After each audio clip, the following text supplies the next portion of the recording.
Мечтаеш за млада, гладка кожа, леко тяло и добро храносмилане? Да, възможно е. Споделям с теб една от моите тайни рецепти за здраве и красота. Защото истинската красота започва отвътре. Ще направим кисело мляко от кашу.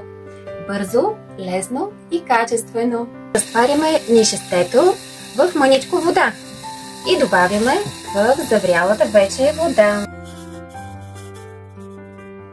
Трябва да заври. Бъркаме. Вече е сварено и да изчакаме да изстине.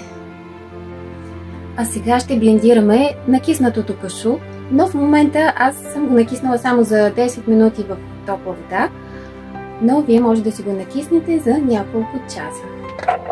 Добавяме водата. Блендираме. Да смесим всичко заедно. Аз ще изсипя в по-голяма машинка, а вие може да използвате просто един голям съд, тенджера или купа.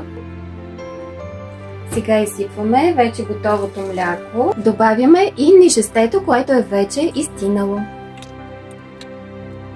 Блендираме всичко до финна смес.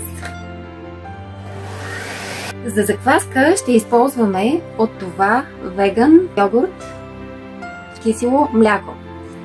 Така че сега ще сложа около 4 лъжици кисело мляко. Колкото по-бързо искаме да стане, толкова повече закваска прибавяме.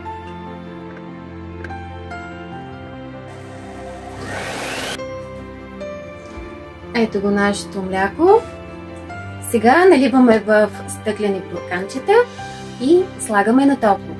Ако искате да стане по-гъста консистенцията и, например, да стане по-мазно млякото, като ефекта на овчето мляко, тогава може да прибавите безароматно кокосово масло. Но сега няма да сложим този път. Ще е натурално. Заповядайте, моля. Може ли аз да опитам? С армичките. Поставете в хладилник, докато стегне добре.